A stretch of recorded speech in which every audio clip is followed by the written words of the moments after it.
Friends வாங்க, இன்றைக்கி வெள்ளிக்கிழமைங்க. ஒரு 4 மணி போல் வந்து பார்த்திங்கன்னா மருதாணி செடியெல்லாம் வெட்டி விட்டுலான்னு சொல்லிட்டு தாங்க வெட்டி விட்டுட்டேன். அந்த ஒரு களை மட்டும் எதுக்காக விட்டு வச்சுருக்கேன்னு பார்த்தீங்கன்னா, அடுத்த வாரத்துக்கு வந்து பறித்து அரைக்கிறதுக்காக வச்சுருக்காங்க. அம்மா வீட்டுக்கு போகலாம் அப்படின்னு சொல்லிட்டு தாங்க வச்சுருக்கேன். அம்மா போன வாட்டியே மருதாணி கேட்டாங்கன்னு கொண்டு போனேன், வச்சுங்களா அது வந்து செவக்கவே இல்லை. அதனால் அம்மா வந்து நீ வரும்போதே அரைச்சி கொண்டு வந்திருக்கண்ணே அப்படின்னாங்க. சரின்னு சொல்லிவிட்டு அதுக்காக தான் வந்து வச்சுருக்கேனுங்க.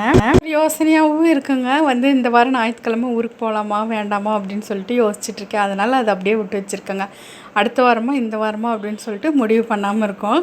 வந்து பார்த்திங்கன்னா எனக்கு மருதாணி பறித்து வச்சுக்கலாம் அப்படிங்கிறதுக்கோசரம் வந்து பார்த்திங்கன்னா மருதாணி வந்து வெட்டினதுலேயே பாதி எடுத்துக்கிட்டு வந்துட்டு கொஞ்சம் எடுத்துகிட்டு வந்துட்டு நம்ம உருவி போட்டு வச்சிடலாம் அப்படின்னு சொல்லிட்டுங்க. வாழைக்காய் வந்து பார்த்திங்கன்னா பேக்கரிக்கு தான் விற்கிறதுக்கு வந்து கொண்டுட்டு போயிருந்தாங்க. ஒரு காய் 3 ரூபான்னு சொல்லிட்டு 63 காய்க்கு வந்து பார்த்திங்கன்னா 189 ரூபாங்க. ரூபா சேர்த்து 190 ரூபாயோ வந்து கொடுத்துருந்தாங்க.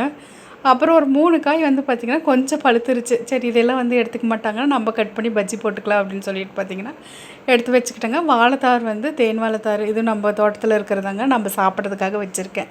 சரி மாவு வந்து புளிச்சு போச்சுங்க, மாவு இல்லைங்க ஆட்டாமல் இருக்கிறனால சரி 1 டம்ளர் மட்டும் ஊற வச்சு நம்ம நைட்டுக்கு வந்து தோசை ஊற்றுறதுக்கு வந்து ஆட்டிக்கலாம் அப்படின்னு சொல்லிட்டு செக்கில் தாங்க வந்து மாவு ஆட்டிகிட்ருக்கேனுங்க.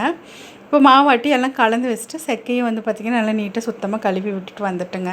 இப்போ நைட்டுக்கு வந்து தோசை ஊற்றலான்னு சொல்லிட்டு வந்தேன் பாருங்கள், பயங்கரமாக வேர்த்து கொட்டுதுங்க. குளிச்சுட்டு அப்போ தான் சமையல் ரூமுக்குள்ளே வரோம், அப்படி நான் வேர்த்து கொட்டி ஒரு மாதிரியாகவே இருந்துச்சு. சரி இது சுத்தப்பட்டு வராது அப்படிங்கிற மாதிரி ஆகிப்போச்சு. சரி நம்ம வந்து இந்த தலையை விரித்து விரிக்கோலமாக இருந்தால் அது சரிப்பட்டு வராது, ஹீரோயின் கணக்கில் வந்தால் அப்புறம் கடைசியில் வந்து பார்த்திங்கன்னா நம்ம கொண்டை போட்டு நார்மலாக எப்படி சமையல் ரூமில் இருப்போமோ அந்த மாதிரி வந்து மாறிட்டேங்க. நைட்டு டின்னருக்கு வந்து பார்த்திங்கன்னா தக்காளி சட்னியும் தேங்காய் சட்னியும் தான் வந்து செஞ்சுருக்கிறேங்க.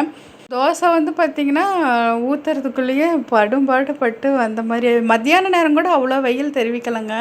இந்த ராத்திரி டைமில் வந்து சமைக்கும்போது பார்த்திங்கன்னா பயங்கரமாக வைக்குது. இத்தனைக்கும் நம்ம வீடு வந்து பார்த்திங்கன்னா கிச்சன்லாம் நல்லா காத்தோட்டமான இடம் தாங்க. இந்த ஜன்னல் அந்த பக்கமும் ஜன்னல் இருக்குது.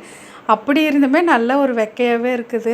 எடுத்து கொட்டுறதை பார்த்தா மூஞ்சி கழுவிட்டு வந்த மாதிரியே இருக்குதுங்க. அப்படி இருக்குது. சரி என்னமோ நடக்கிறது நடக்கட்டும் அப்படின்னு சொல்லிட்டு நம்மளும் கொஞ்சம் நேரம் காற்று வாங்கிட்டு அதுக்கப்புறம் சாப்பிட ஆரம்பிச்சிட்டேன். வீட்டில் இருக்கவங்க 2 பேரும் சாப்பிட்டு முடிச்சிட்டாங்க. நம்ம கடைசியாக லேட்டாக தான் எப்போயுமே சாப்பிடுவோன்னு சாப்பிட்டுட்ருக்கேங்க. அதுக்கப்புறம் வந்து ஒரு 9:30 மணிக்கு மேலே வந்து பார்த்திங்கன்னா மருதாணி வச்சிடலாம் சலுப்பு பார்க்காமன்னு சொல்லிட்டு மருதாணி அரைச்சிட்டு வைக்கிறப்ப மணி எத்தனைன்னு பார்த்திங்கன்னு வச்சுக்கோங்களேன் 10:30 மணிக்கு தான் வச்சேன். அதுக்கப்புறம் பாத்திரம்லாம் இருந்தது, அதையெல்லாம் விளக்கிட்டு அப்புறம் தான் வந்து மருதாணி வச்சேங்க. மருதாணியும் பார்த்திங்கன்னா ஒரு 2 மணி நேரம் வச்சுருந்தேன், நல்லா செவந்து வந்துருச்சுங்க.